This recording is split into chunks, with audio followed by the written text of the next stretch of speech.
Bienvenidos a Maldad Disfrazada. Hoy les traigo una historia aterradora y perturbadora, una de esas que te hacen cuestionar hasta dónde puede llegar la maldad humana. Les voy a hablar de Robert Pickton, el asesino en serie que convirtió una tranquila granja en Canadá en el escenario de uno de los crímenes más espeluznantes de la historia.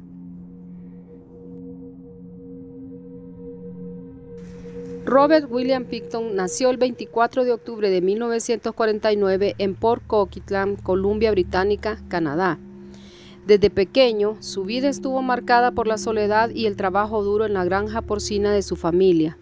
Sus padres, Leonard y Lois Pickton, eran personas estrictas y algo excéntricas. Lois era la figura dominante en la casa y su estilo de crianza dejó una huella profunda en Robert. El entorno en el que creció Pickton no era el más adecuado para un niño.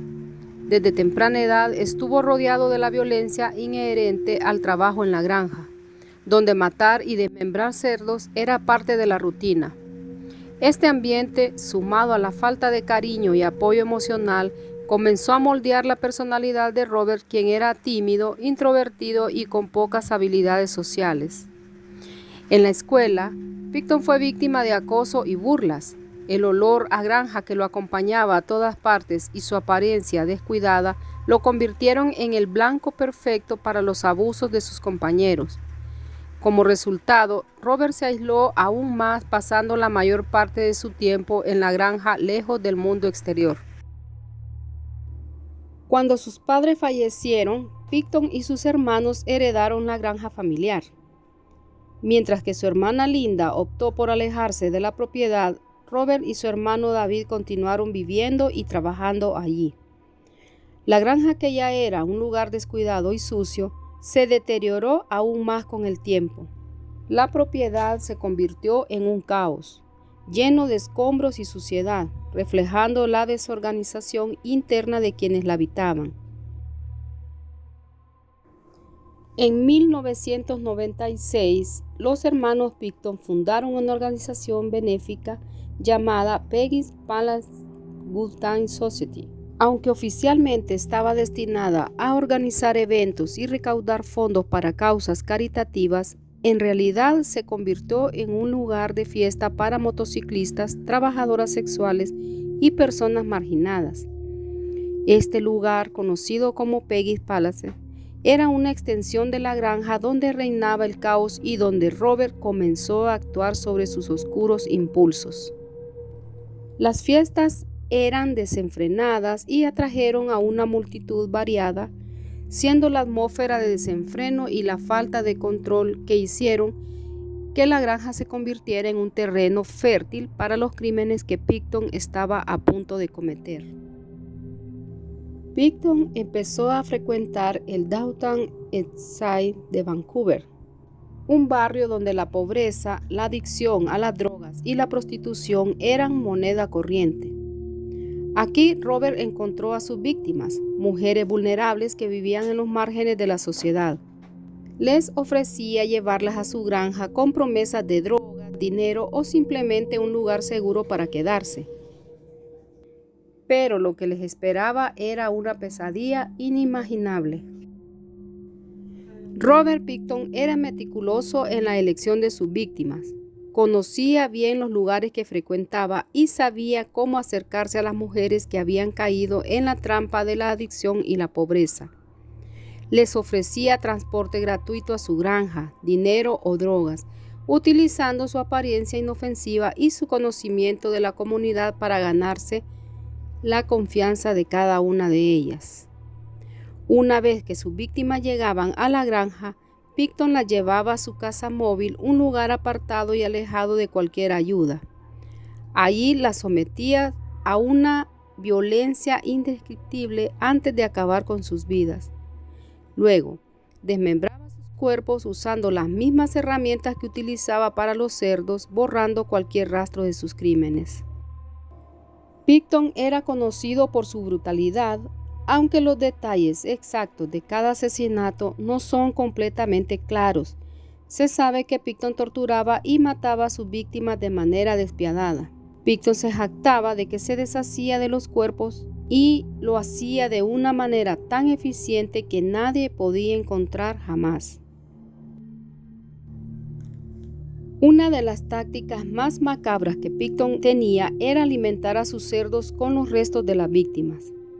Los cerdos, conocidos por su capacidad para consumir casi cualquier cosa, eran el método perfecto para hacer desaparecer los cuerpos. Además, se cree que mezcló restos humanos con carne de cerdo y distribuyó esta carne entre la comunidad local, lo que añade una capa de horror a sus crímenes. Durante las décadas de 1980 y 1990, varias mujeres desaparecieron en el condado de Downtown.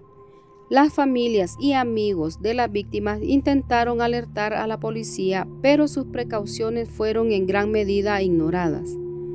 Las autoridades atribuían estas desapariciones a los estilos de vida altamente riesgosos de las mujeres y no consideraron la posibilidad de que un asesino en serie estuviera activo en la zona.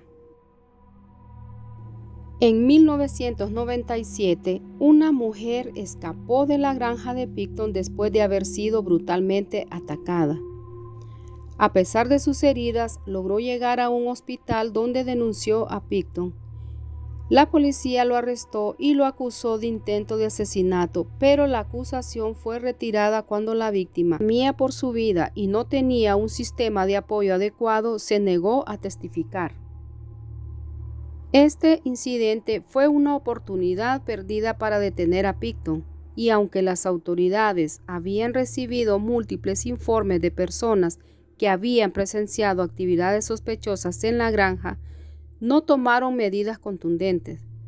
Esta falta de acción permitió que él continuara su ola de asesinato durante varios años más. El 5 de febrero del 2002, la policía de Port Coquitlam obtuvo una orden de registro para investigar la granja de Picton por sospechas de tráfico de armas. Lo que encontraron fue mucho más siniestro de lo que imaginaban.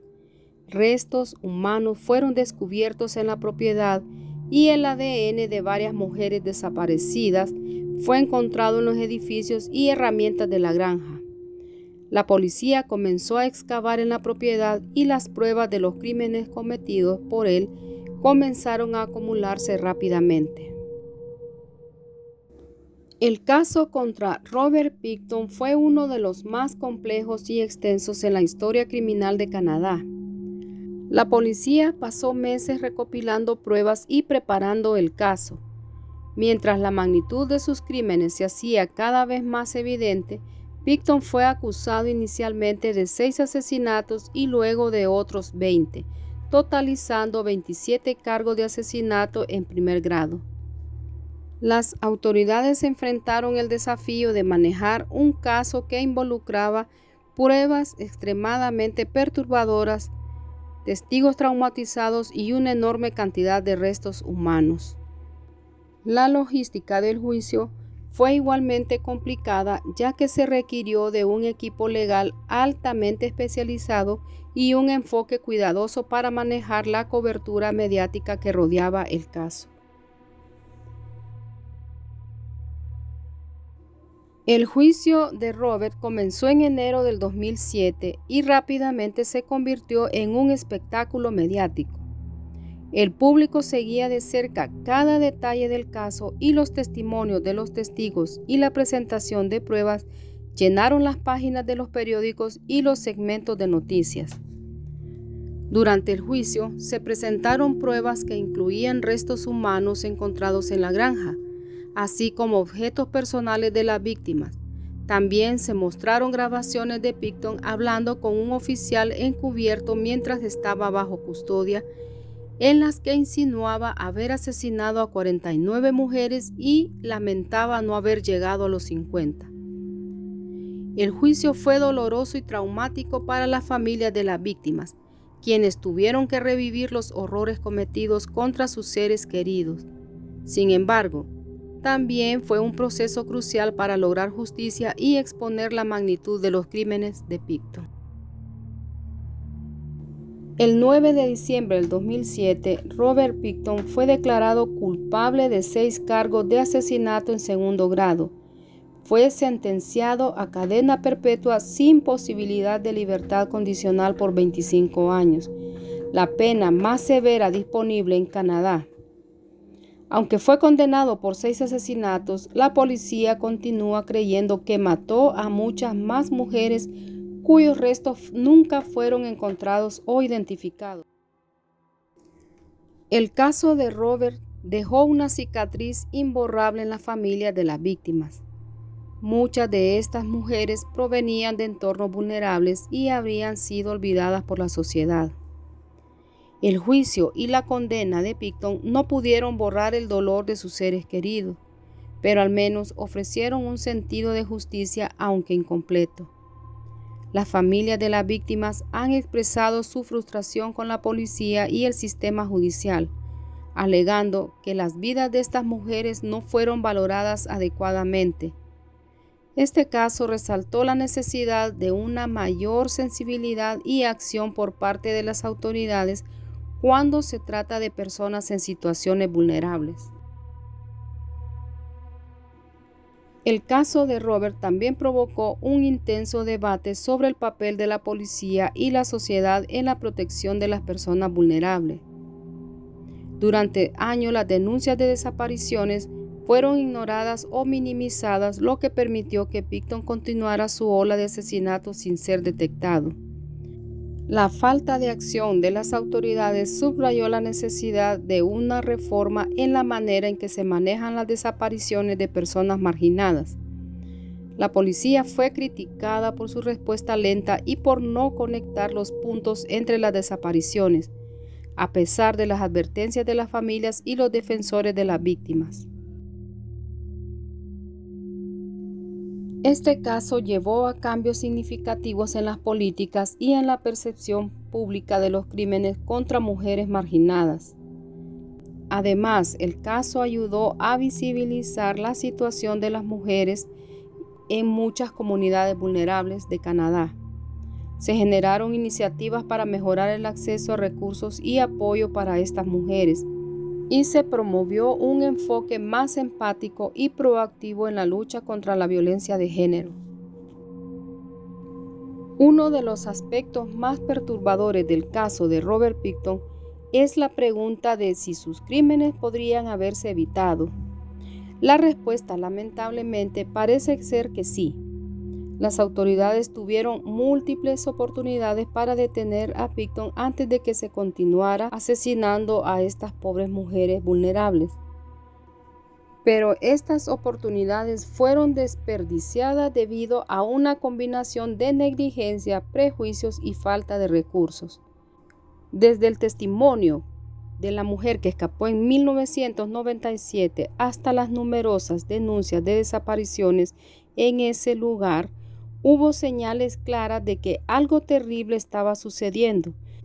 Sin embargo, la falta de acción permitió que Pickton continuara su ola de asesinatos durante años. Robert Pickton no solo terminó con la vida de decenas de mujeres, sino que también dejó una herida profunda en las comunidades de Vancouver y en todo Canadá. Su historia es un sombrío recordatorio de la oscuridad que puede habitar en la sociedad y de la impotencia de proteger a los más vulnerables. A medida que el tiempo pasa, es esencial que no olvidemos las lecciones de este caso. La historia de este hombre es una advertencia sobre lo que puede suceder cuando la sociedad falla en cuidar a quienes lo necesitan y cuando la justicia no se aplica de manera equitativa. Este caso insta a reflexionar sobre las estructuras de poder, la justicia social y la necesidad de vigilancia constante para prevenir que horrores como los cometidos por Pickton vuelvan a ocurrir. Es un recordatorio doloroso de que, aunque los monstruos pueden estar entre nosotros, depende de todos nosotros asegurarnos de que nunca vuelvan a causar tanto sufrimiento. Si les ha impactado esta historia y quieren seguir explorando los rincones más oscuros del crimen humano, no olviden suscribirse a Maldad Disfrazada, donde cada semana les traigo casos que desafían la imaginación. Cuídense, les agradezco mucho y hasta la próxima. Gracias.